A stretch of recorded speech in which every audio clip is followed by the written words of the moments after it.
آپ سن رہے ہیں کتاب چپ، سب ہیڈنگ تعارف۔ وہ دوستی، محبت، احسار اور قربانی کو حماقتیں سمجھتا ہے اور عام آدمی کو عزت کی نظر سے دیکھتا ہے۔ اس کے خیال میں عوام ذہین آدمیوں سے بہتر مخلوق ہیں۔ اس کے نقطہ نظر کے مطابق ذہنی قابلیت حاصل ہونے سے انسانیت کی خوبی کم ہو جاتی ہے، اس لیے وہ علم کو انحراف سمجھتا ہے اور جذبہ کو صراط مستقیم۔ اس کی رائے میں زندگی کی تمام دلچسپی، رنگینی اور خوشی عوام کے دم قدم کا نتیجہ ہے۔ ممتاز مفتی حت الوسع جھوٹ نہیں بولتا، مگر یہ خوبی عمدہ اخلاق کا نتیجہ نہیں، کیونکہ اس کے نزدیک جھوٹ یا سچ بولنے کا عمدہ اخلاق سے کوئی تعلق نہیں۔ اس کا خیال ہے کہ جھوٹ بولنے کی عادت اس وقت ہوتی ہے جب لوگوں کا ڈر غالب ہو یا یہ خوف طاری ہو کہ مخاطب میں سچائی برداشت کرنے کی ہمت نہیں۔ چنانچہ ممتاز مفتی محض آپ کے جذبات اور احساسات کے احترام اور اخلاق کی خاطر جھوٹ بولنا گوارا کرے گا، اور جھوٹ بول کر آپ کی ذات پر بہت بڑا احسان کرے گا۔ چونکہ ابتدا میں وہ لوگوں سے ازحد خائف تھا، اس لیے اپنی جان بچانے کے لیے جھوٹ بولنے سے نہیں ہچکچاتا تھا، مگر اب وہ جان گیا ہے کہ پھٹ سے جھوٹ بول دینا لوگوں کو دھوکہ دینے کا کامیاب ترین ذریعہ ہے۔ اس میں رازداری کی اہلیت بے شک ہے، مگر وہ اس اہلیت کو استعمال کرنا پسند نہیں کرتا۔ آپ اسے کسی بات کے راز رکھنے کی تاکید کر دیں، وہ بات اس کے سر پر سوار ہو جائے گی، دل پر بوجھ سا بن جائے گا، حتیٰ کہ وہ راز فاش کر دینے پر مجبور ہو جائے گا تاکہ اسے سکون مل سکے۔ اگر یہ بات آپ کے ناموس کے متعلق ہے اور اس کا راز رہنا ضروری ہے تو وہ کسی کو اعلانیہ تو نہیں بتائے گا، مگر چھپا کر بھی نہیں رکھے گا۔ اس لیے وہ اسے یکسر بھول جائے گا تاکہ اسے چھپانے کی زحمت سے چھوٹ جائے۔ وہ ذہنی الجھنوں سے بہت ڈرتا ہے۔ اگر اسے بتایا جائے کہ وہ نوکری سے برخاست کر دیا گیا ہے تو وہ ایک لمحہ کے لیے پریشان ہو جائے گا، مگر فوراً ہی اپنے آپ کو اس مشکل کے لیے تیار کرے گا اور اس طرح اپنی زندگی سے الجھن اور غم کو مٹا دے گا۔ تھوڑے ہی وقفے میں وہ اس تبدیلی کے لیے اس قدر تیار ہو چکا ہوگا کہ اگر دوبارہ اطلاع پہنچے کہ وہ بحال کر دیا گیا ہے تو پریشان ہو جائے گا اور اسے اپنی نئی اسکیموں کے ضائع چلے جانے کا بہت دکھ ہوگا۔ اس کی طبیعت کی افتاد ہی کچھ ایسی ہے کہ وہ بڑے سے بڑے حادثے پر بھی سناٹے میں نہیں آتا۔ عزیز ترین دوست کی موت پر بھی اسے دھچکا نہیں پہنچتا۔ ایسی خبر سن کر وہ خالی الذہن ہو جائے گا اور اس کے برتاؤ سے مترش ہوگا کہ وہ غمزدہ نہیں بلکہ کھویا کھویا سا ہے۔ پھر دھیرے دھیرے غم اس کے احساسات میں سرایت کرنے لگے گا، قطرہ قطرہ ہو کر۔ اچانک اور فوری خوشی پر بھی اس کا طبعی توازن قائم رہتا ہے، کیونکہ اس نے اپنے گرد تسکین و اطمینان کا ایک خول سا بنا رکھا ہے۔ وہ زیادہ بلند امیدیں اور توقعات استوار نہیں کرتا تاکہ پوری نہ ہونے پر اسے دکھ نہ پہنچے۔ کوئی مسرور کن توقع ہو تو وہ اسے بھلا دے گا، بھلا نہ سکے تو زیادہ اہمیت نہیں دے گا اور دل ہی دل میں امید رکھے چلے جائے گا کہ وہ توقع پوری ہو کر اسے ایک اچانک اور خوشگوار تعجب بخشے، اور اگر وہ پوری نہ ہو تو وہ مایوسی کے صدمے سے اپنے آپ کو محفوظ کرے۔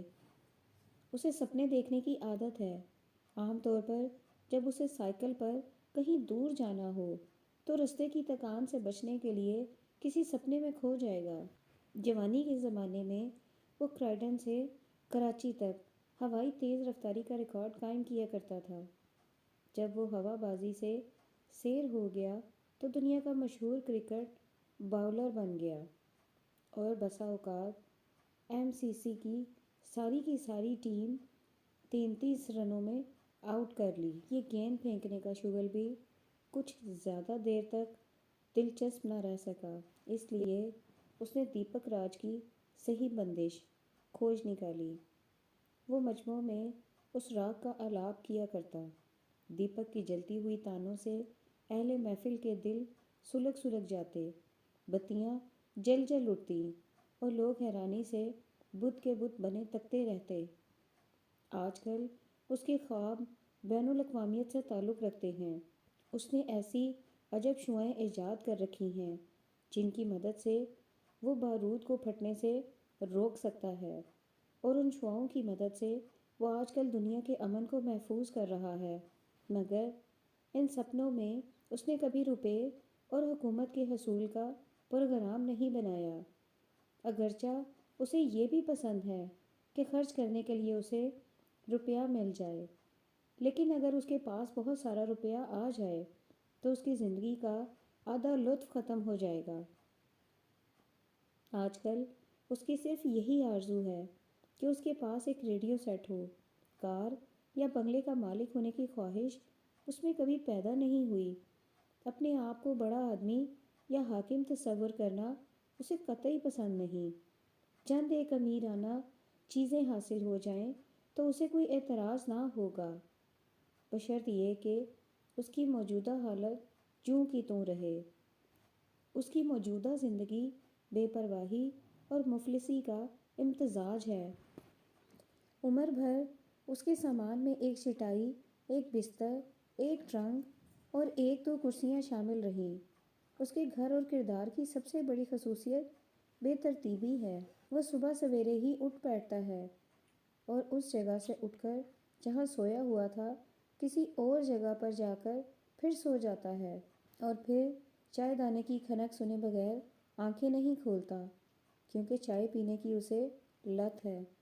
حلق میں پہلا پیالہ انڈیلنے کے بعد اس کے ارد گرد کی دنیا بیدار ہونے لگتی ہے، تاکہ چیزوں کی ماہیت کا تناسب پوری طرح قائم ہو جاتا ہے۔ وہ دن میں 2 بار چائے کو پانی کی طرح ٹھنڈا کر کے پیتا ہے۔ اسٹرانگ چائے پی پی کر اسے بار بار پیشاب کرنے کی عادت ہو گئی ہے۔ اس شکایت سے عاجز آ کر ایک دفعہ اس نے ایک مشہور و معروف ہومیوپیتھک ڈاکٹر سے ملنے کے لیے دور دراز کا سفر اختیار کیا۔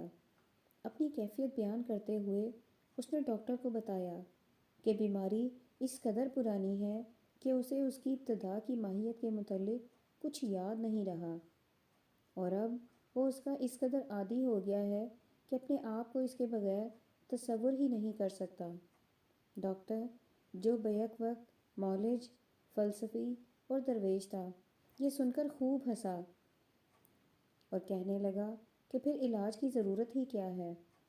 مفتی ڈاکٹر کی بات سے اس قدر متاثر ہوا اور محظوظ ہوا کہ دوائی لیے بغیر ہی لوٹ آیا۔ اس دن کے بعد اس نے کبھی بھول کر بھی علاج کی ضرورت محسوس نہیں کی۔ اس کی زندگی کا زیادہ وقت چیزیں ڈھونڈنے میں گزرا۔ مثلاً پینسل بنانے کے لیے وہ چاقو کی تلاش کرے گا، اور اس تلاش کے دوران میں قطعی بھول جائے گا کہ وہ کیا تلاش کر رہا ہے۔ بفرض محال چاقو اس کے ہاتھ میں آ جائے تو اس کی پینسل گم ہو جائے گی، اور وہ اس پینسل کو ڈھونڈنے میں کھو جائے گا جو انجانے میں اس نے کان پر اٹکا لی تھی۔ گھر میں اسے ننگے پاؤں، ان دھلے منہ اور بالوں کے گنجل بکھرائے پریشان پھرتے ہوئے دیکھ کر نہ جانے کیوں اب آپ کے دل میں ہمدردی کا جذبہ بیدار ہو جائے گا۔ ممکن ہے کہ آپ اسے بغل گیر ہو کر رو پڑیں۔ کام کرنے بیٹھتا ہے تو اس کا سارا وقت ادھر ادھر کی معمولی ضروریات کو پورا کرنے میں کٹتا ہے، اور کام ایک ضمنی چیز ہو کر رہ جاتا ہے۔ چند ہی سطریں لکھ کر وہ پانی کا ایک گلاس پیتا ہے، اور پھر پان کھاتا ہے، پھر پیشاب کرتا ہے اور پھر پانی پیتا ہے۔ اس طرح وہ 1 گھنٹے میں 20 سطریں لکھتا ہے، 4 گلاس پانی پیتا ہے،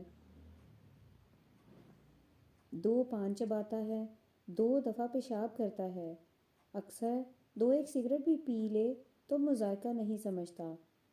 اس کے باوجود اگر اس کی بیوی اس چارپائی پر گڑبڑ شخص سے جو ہر وقت اس سے پانی، پان، سگریٹ ایسی چیزیں مانگتا رہتا ہے تعلق قائم رکھنا چاہتی ہے تو تعجب کا مقام ہے، مگر اس کے علاوہ اس کی بیوی کو اس سے کوئی شکایت نہیں ہو سکتی، کیونکہ ممتاز مفتی ایک اچھا خاوند ہے۔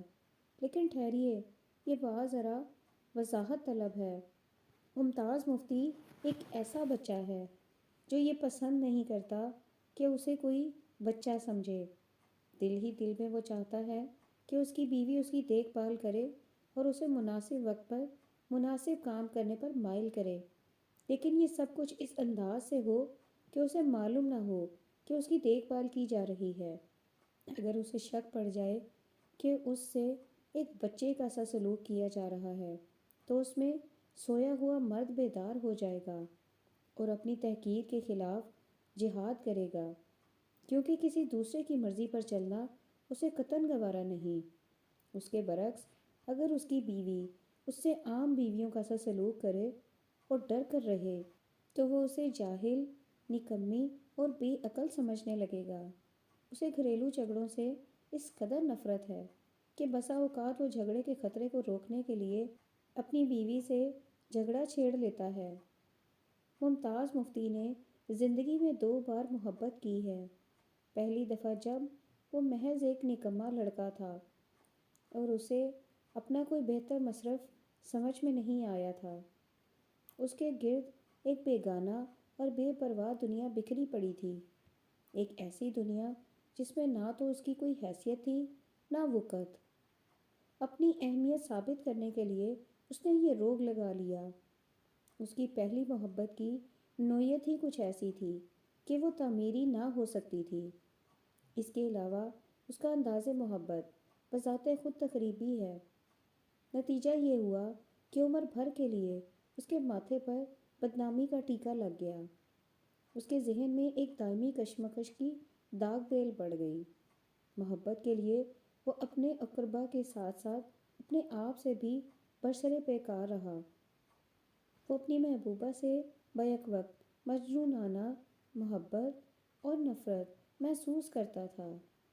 اس کی دوسری محبت در حقیقت اپنی پہلی محبت سے چھٹکارا پانے کی ایک شدید کوشش تھی۔ اس کوشش میں وہ بہت حد تک کامیاب ہو گیا، لیکن حالات سازگار نہ ہوئے اور وہ اپنے آپ کو آزاد کرانے کی کوئی صورت نہ پا کر انتقاماً پھر سے اسی پہلے جھمیلے میں جا پھنسا۔ تعجب کی بات یہ نہیں کہ وہ شدید ذہنی کرب اور رسوائی میں کیسے زندگی گزار سکا، بلکہ یہ کہ وہ ان مشکلات کے باوجود جیتا رہا اور آج ان جھمیلوں سے قطعی طور پر آزاد ہو چکا ہے۔ اس کی روزانہ زندگی میں سستی کا جذبہ بے حد کار فرما ہے۔ وہ اپنی کاہلی اور ناکارہ پن کو جانتا اور اعلانیہ تسلیم بھی کرتا ہے۔ وہ سارا دن کچھ نہ کچھ کرنے میں مصروف رہتا، مگر شام تک مجموعی طور پر کچھ بھی نہیں کر پاتا۔ بہت ضروری کام کرنا ہو تو اس وقت اس کا دل ایک ایکٹ کے ڈرامے پڑھنے کے لیے مچل جائے گا۔ نفسیاتی مقالہ لکھنا ہو تو راگ کی کتاب لے بیٹھے گا۔ کہانی لکھنے کی اشد ضرورت درپیش ہو تو نفسیات پڑھنے لگے گا۔ چھوٹی عمر ہی سے اسے راگ سے عشق ہے۔ اس شوق کو پورا کرنے کے لیے وہ ایک مقامی میوزک کالج میں داخل بھی ہوا، لیکن انہی دنوں کالج میں ایک مدراسی آنے جانے لگ گیا جو راگ کا دیوانہ تھا۔ اتفاقاً وہ مدراسی ہندوستانی نہیں سمجھتا تھا اور راگ ماسٹر انگریزی سے بے بہرہ تھا، چنانچہ ان دونوں کی ایک ترجمانی کرنے کا فرض مفتی کو ادا کرنا پڑا۔ وہ راگ کا دیوانہ گانے کی دھن راگ ماسٹر سے سیکھ لیتا اور پھر ممتاز مفتی سے گانے کے بول انگریزی میں ترجمہ کروا کر عجیب مذاقہ خیز انداز میں گانا شروع کر دیتا۔ بلیے sit down in the train quietly or we will give you a sleep بلیے۔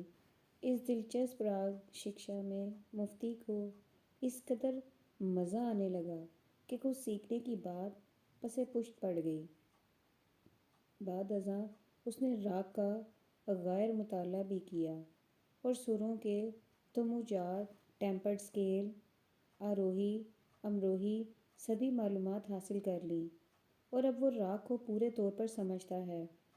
آپ صرف اتنا بتا دیں کہ کدارہ گایا جا رہا ہے، پھر وہ فوراً اسے پہچان لے گا اور مان اس کی وکر چال اور جذبات پیدا کرنے والے اتار چڑھاؤ سے محفوظ ہونے لگے گا۔ نہ سمجھے تو بھی وہ راگ سے بے حد متاثر ہوتا ہے۔ کچھ دن راگ سننے کے بعد اس کے دل میں شدید جذبہ پیدا ہوتا ہے کہ کچھ لکھے یا کرے۔ راگ سے اسے تسکین ملتی ہے، ایسی تسکین جو اس میں ایک تعمیری اضطراب پیدا کرتی ہے۔ ممتاز مفتی نے اپنے گرد و پیش کی ہر ایک چیز میں ایک عجیب سی دو رخی کو شدت سے محسوس کیا۔ وہ اس بات کو جان کر حیران ہوا کہ آدمی کے دل میں بیک وقت مختلف اور متضاد خواہشات اور رجحانات موجود ہوتے ہیں، جس کی وجہ سے وہ فطرت کی عجیب ترین چیز سے بھی عجیب تر ہے۔ اس نے محسوس کیا کہ اردو ادب اس حیران کن دو رنگی سے قطعاً ناواقف ہے۔ اردو ادب نے نفس لاشعور کی آرزوؤں کو ابھی نہیں پہچانا، محبت کو محض آرزو کے سوا کچھ نہیں سمجھا، اور یہ سب کچھ دیکھ کر اس کے دل میں لکھنے کا جذبہ پیدا ہوا۔ ممتاز مفتی زیادہ تر واستوی، یونگ ایڈلر، برٹرینڈ رسل اور فرائڈ کی تحریروں سے متاثر ہوا۔ نفس لاشعور کی ڈھکی چھپی باتوں کا اظہار کرنا کوئی آسان کام نہیں، اس لیے ممتاز مفتی کو آج تک اپنی تحریروں کے متعلق یہ یقین پیدا نہیں ہوا کہ وہ ان ان کہی باتوں کا اظہار کامیابی سے کر سکا ہے یا نہیں۔ پھر بھی اسے تسکین ہے کہ وہ قاری کی توجہ تو اس طرف مبذول کر سکا ہے۔ سب ہیڈنگ: پیش لفظ: چپ میرے افسانوں کا تیسرا مجموعہ ہے، جسے مکتبہ اردو نے پہلی بار 1947 میں تقسیم سے پہلے شائع کیا اور اب فیروز سنس لاہور دوبارہ شائع کر رہے ہیں۔ اس مجموعے کے بیشتر افسانے میں نے اس زمانے میں لکھے تھے جب میں اسکول میں پڑھاتا تھا۔ 1932 سے 1945 تک میں مختلف اسکولوں میں پڑھاتا رہا۔ 1936 میں نے افسانہ نویسی کی ابتدا کی۔ میں نے یہ کبھی نہیں سوچا تھا کہ لکھنے کا شغل اپناؤں گا۔ اردو زبان اور ادب سے میں ناواقف تھا، لیکن حالات نے ایسا رخ اختیار کیا کہ لکھنا مجھ پر عائد ہو گیا۔ لکھنے کے لیے جس موضوع کو میں نے اپنایا، اس دور میں وہ پسندیدگی کی نظروں سے نہیں دیکھا جاتا تھا۔ خصوصاً ایک اسکول ماسٹر کا ایسے موضوع پر لکھنا ناقابل معافی فعل تصور کیا جاتا تھا۔ اساتذہ کرام صرف اسلامی یا اخلاقی موضوعات پر لکھنے کی اجازت دیتے تھے۔ 10 سال میں چوری چھپے ممتاز مفتی کے نام سے افسانے لکھتا رہا۔ اسکول میں میرا نام ممتاز حسین تھا۔ کوئی نہیں جانتا تھا کہ ممتاز مفتی کون ہے۔ میں نے 10 سال کبھی کسی ادبی محفل میں شرکت نہیں کی تھی۔ ان حالات میں میرا مجموعہ چھپنے کا کوئی امکان نہ تھا۔ میرا پہلا مجموعہ ان کہی 1943 میں مکتبہ اردو لاہور نے شائع کیا۔ یہ بھی ایک حسن اتفاق تھا کہ 3 مجموعے تو چھپ گئے، لیکن مصنف گمنام رہا۔ اسکولوں میں درسی کتابوں کے پبلشر آیا ہی کرتے ہیں، ہمارے ہاں بھی آیا کرتے تھے۔ ان میں ایک صاحب چودھری برکت علی تھے۔ چودھری برکت علی بڑے منفرد کردار کا مالک تھا، بڑا خود اعتماد تھا، منہ پھٹ تھا، دلیر تھا، اساتذہ سے ڈانٹ کر بات کرنے کا عادی تھا۔ ایک روز وہ مجھے انگلی لگا کر ایک طرف لے گیا، کہنے لگا، میں تجھے ایک آفر دیتا ہوں، تو ہمارے لیے اردو سے انگریزی میں ترجمے کی ایک کتاب لکھ دے۔ بول کیا کہتا ہے؟ میں نے کہا چودھری کسی لائق استاد سے لکھوا۔ وہ غصے میں بولا کس سے کون سی کتاب لکھوانی ہے اس کا فیصلہ ہم خود کرتے ہیں، ہم پبلشرز بڑے ویل انفارمڈ ہوتے ہیں۔ تیری تنخواہ کیا ہے؟ اس نے پوچھا۔ 45 روپے، میں نے جواب دیا۔ ہم تمہیں 3000 روپے معاوضہ دیں گے۔ تیری 6 سال کی تنخواہ، 1500 ابھی معاہدہ کرنے پر، اور باقی جب تو مسودے دے گا۔ بول کیا کہتا ہے؟ میں خاموش بیٹھا رہا۔ تیرا دماغ تو ٹھیک ہے مسٹر، وہ چلایا۔ میرا دماغ ٹھیک نہیں، میں نے کہا۔ تو پاگل ہے، وہ چلایا۔ ہم ایسی آفر کسی کو نہیں دیتے، لیکن تو یا تو احمق ہے اور یا پاگل۔ یہ کہہ کر وہ چلا گیا۔ 6 ماہ کے بعد وہ پھر آ گیا، انگلی سے مجھے اشارہ کیا، میرے ساتھ چل۔ وہ ایک ہوٹل پر رک گیا، بولا پہلے طعام پھر کلام۔ کھانا کھاتے ہوئے اس نے سرسری انداز میں کہا، ممتاز مفتی، میں نے تیری 14 کہانیاں حاصل کر لی ہیں۔ 3 کہانیاں تو دے دے اور ہم تیرا مجموعہ شائع کر دیں گے۔ میں نے بات کرنے کی کوشش کی، فضول آئیں بائیں شائع نہ کر، میں نے پوری تحقیق کر لی ہے، اور دیکھ ہم پبلشرز راز رکھنا جانتے ہیں۔ ٹیکسٹ بک کے علاوہ ہمارا ایک ذیلی ادارہ بھی ہے، مکتبہ اردو، جو ادبی کتابیں شائع کرتا ہے۔ لیکن خوش فہمی میں نہ رہنا، مجموعے کے چھپنے پر تجھے زیادہ سے زیادہ 300 روپے رائلٹی ملے گی۔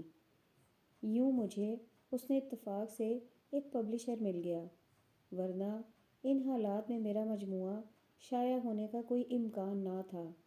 ممتاز مفتی، جولائی 1992۔ سب ہیڈنگ نیلی۔ ہائے ری، کیسا پیارا بچہ تھا آپا کا، بھورا بھورا جیسے زرد روئی کا گالا، چھوٹے چھوٹے گدے سے ہاتھ اور اتنا بڑا سر، جی چاہتا تھا چھاتی سے لگائے پھروں۔ پر توبہ، بھائی جان کی اماں نے کتنا پاکھنڈ مچا دیا تھا۔ بڑی آئی تھی ننھے کی مالکہ، گویا اپنی گرہ سے خریدا تھا اسے۔ توبہ، اس بڑھیا کی باتیں، مجھے تو ہنسی آ جاتی ہے سن کر۔ دانت ہوں تو کوئی بات بھی کرے، یوں بولتی تھی جیسے بگڑی ہوئی چکی پھپ پھپ۔ بولی فضا کو نہ دو، گرا نہ دے، بڑی آئی ننھے کی رکھوالی۔ نہ جانے کیا سمجھتی ہے وہ مجھے، جیسے میں دودھ پیتی بچی ہوں۔ بھائی جان نے بتیرا کہا، لینے دو فیضو کو ذرا، کیا حرج ہے۔ لیکن وہ بڑھیا، اس وقت میرا جی چاہا کہ ننھے کو اٹھا کوٹھے پر چڑھ جاؤں، اور ہائے میں کیوں پھینکتی اسے، کلیجے سا نہ لگائے رکھتی۔ ایسا پیارا بچہ ہے، نیلی نیلی کانچ سی آنکھیں، زعفرانی رنگ، اور پھر لاکے سنہری بال، جی چاہتا تھا بس اسے دیکھتی ہی رہوں۔ گڈا تھا گڈا، ذرا نہ روتا تھا، بس رونی صورت بنانی، ہونٹ نکالے اور آنکھیں۔ اس وقت اس کی آنکھیں جیسے نیل میں گہرا رنگ گھول دیا ہو، وہ پھول سی آنکھیں، جیسے کوئی سبز پھول کھل گیا ہو۔ رونا تو جانتا ہی نہیں تھا۔ ننھے کی آنکھیں تو ایک تماشا بنی ہوئی تھیں، جو کوئی آتا اس کی آنکھوں کی طرف دیکھ دیکھ کر کہتا، نہ جانے کس پر گیا ہے یہ ننھا۔ ہمارے خاندان میں تو کسی کی آنکھ نیلی نہیں، اور پھر ایسی نیلی۔ یہ بات بھی سچی تھی، آپا کا بیاہ اپنے ہی خاندان میں ہوا تھا۔ بھائی جان، آپا اور میرے پھوپھی زاد تھے، اور ہمارے گھروں میں تو سب کل نینھے تھے۔ بھائی جان کی آنکھ کبھی کبھی شربتی جھلک مارتی تھی، وہ بھی صرف مسکراتے وقت، مگر وہ مسکراتے ہی کہاں تھے۔ آپا کی تو گھور کالی تھی سیاہ، اور توبہ کیسی موٹی موٹی، آنکھیں بھر کر دیکھنا مشکل ہو جاتا تھا۔ آپا نظر بھر کر دیکھتیں تو دوسرا کھڑا کا کھڑا رہ جاتا، میں تو سن ہو جاتی تھی۔ پھر نہ جانے مجھے کیوں غصہ آ جاتا اور میں چیختی، ہم پر تو نہ نکالا کریں کوئی آنکھیں۔ اس بات پر بھائی جان مجھے چھیڑتے، نہ بھائی صفی، فیضو کو نہ دکھایا کرو آنکھیں، واہ آپ تو مذاق کرتے ہیں، میں کہتی، اور وہ بن کر کہتے، توبہ فیضو، تمہاری آپا نظر بھر کر دیکھتی ہیں تو اندھیرا گھپ ہو جاتا ہے، اور تم دیکھتی ہو تو پھوار پڑنے لگتی ہے۔ میں چڑھ کر کہتی، کہاں پڑتی ہے پھوار، میں جانتی ہوں بناتے ہیں آپ، پر بھائی جان کا اور معاملہ تھا، ان کی بات مجھے بری نہ لگتی تھی، اور وہ صرف مجھ سے ہی مذاق کیا کرتے تھے، گھر میں تو انہیں چپ لگی رہتی تھی، آپا سے کبھی یوں بات بھی نہ کی تھی جیسے دلہا دلہن سے کیا کرتا ہے۔ پھر وہ کچھ اور کہتے تو میں چیختی، بس جی ہمیں نہ چھڑا کرے کوئی، پر میرے دل میں ذرا بھی غصہ نہ آتا، ویسے میں یوں منہ موڑ لیتی جیسے، پر نہ جانے وہاں سے چلے آنا کیوں میرے لیے اس قدر مشکل ہو جاتا تھا، میں جانوں، مجھے نہیں پتا کیوں۔ توبہ بھائی جان کی اماں نے ننھے کی آنکھوں پر کیا پاکھنڈ مچا دیا تھا، بولی، یہ انگریز کہاں سے آ گیا؟ اوئی اماں دیکھو تو، نجمہ چلاتی، اب تو ہری ہوئی جا رہی ہیں، توبہ توبہ، اور آپا بولتی، آنکھیں نہ ہوئیں گرگٹ ہوا، ادھر ہماری ملازمہ بانو شور مچاتی، دیکھو تو بی بی کیسا جعفرانی رنگ ہے، اور بال تو سونے کی تاریں ہیں، بڑھیا بڑبڑاتی، یہ تو لاکھیں سنہرے ہیں۔ آپا ان کی باتیں سن کر نہ جانے کیوں شرما اور چڑ جاتی تھی، شرمانے کی بات ہی کیا تھی اس میں، آخر سبھی کے ہاں بچے پیدا ہوتے ہیں، پر آپا کا پہلا ننھا تھا نا، اس وقت آپا کی آنکھیں اور بھی گھور ہو جاتی جیسے گھٹا چھا جائے، پھر وہ منہ موڑ لیتی یا چہرے پر دوپٹہ ڈال کر چھپ جاتی۔ آپا بھی عجیب ہے، پر میں جانوں، گھبرانے کے ساتھ ساتھ وہ مسکراتی بھی تھی، لیکن چھپ چھپ کر، پھر کوئی نہ کوئی چلا اٹھتی، نہ جانے کس پر گیا ہے ننھا، پورا انگریز ہے انگریز، یا کوئی ناواقف آتی تو وہ ننھے کو دیکھ کر غور سے آپا کی طرف دیکھتی، اور پھر ننھے کی طرف جیسے حیران ہو رہی ہو، جبھی تو آپا کو لوگوں کا اتنا آنا جانا پسند نہ تھا، اور وہ بات بات پر کہہ اٹھتی، توبہ یہ میرا سر کھا جاتی ہیں۔ ننھے کی آنکھوں، رنگ اور بالوں کے بارے میں اگر کوئی خاموش تھا تو وہ بھائی جان تھے، کسی نے ننھے کی آنکھوں یا صورت کا ذکر چھیڑا اور وہ بہانے بہانے اٹھ کر وہ گئے جیسے کچھ دلچسپی ہی نہ ہو اس بات میں، بات سن کر انسنی کر دیتے تھے، اور گھر میں تو بس یہی ایک بات چلتی تھی، ان دنوں ننھے کی آنکھیں، رنگ اور بال سبھی اسی بات کے دیوانے ہو رہے تھے۔ بھائی جان نے تو آنکھ اٹھا کر بھی نہ دیکھا تھا ننھے کی طرف، اسے پیار بھی کرتے تو دھیان کسی اور طرف ہوتا، میری طرف، یا جیسے دیوار سے پار کسی چیز کو دیکھ رہے ہوں۔ مجھے تو یوں معلوم ہوتا تھا جیسے وہ ان آنکھوں کا بھید جانتے ہوں، یا جیسے اسے اپنے آپ سے چھپا رہے ہوں۔ یہ بات نہ تھی تو پھر وہ ہماری باتیں سن کر دکھی کیوں ہو جاتے تھے، جیسے پھوڑے کو چھیڑ دیا جائے، اور اس وقت مسکراتے بھی تو وہ کیا مسکراہٹ ہوتی، آنسوؤں سے بھیگی ہوئی۔ اس روز وہ کس قدر گھبرائے جب اماں کہنے لگی، مرزا کس پر گیا ہے یہ ننھا، اور کن اکھیوں سے بھائی کی طرف دیکھ کر مسکرائی۔ یہ سن کر بھائی جان گھبرا کر اٹھ بیٹھے، پھر آپا بولی، مجھے کیا معلوم، انہی سے پوچھئے، اس نے بھائی کی طرف اشارہ کر کے کہا، اور لگی مسکرانے۔ بھائی جان کا رنگ اڑ گیا، بڑی اماں کب چھوڑنے والی تھیں، بولی، کیوں جلیل، کس پر گیا ہے ننھا، دیکھ تو ذرا۔ بھائی جان بولے، اماں میں پوچھتا ہوں وہ میرا پین کہاں گیا، جانے کس نے اٹھا لیا ہے، کیا مصیبت ہے، ہائے ہائے، جائے گا کہاں، مل جائے گا، تو ذرا اپنے بیٹے کو تو لے، دیکھو تو تیری طرف ہی دیکھ رہا ہے، لیکن گیا کہاں میرا پین؟ بھائی بڑبڑاتے ہوئے باہر نکل گئے۔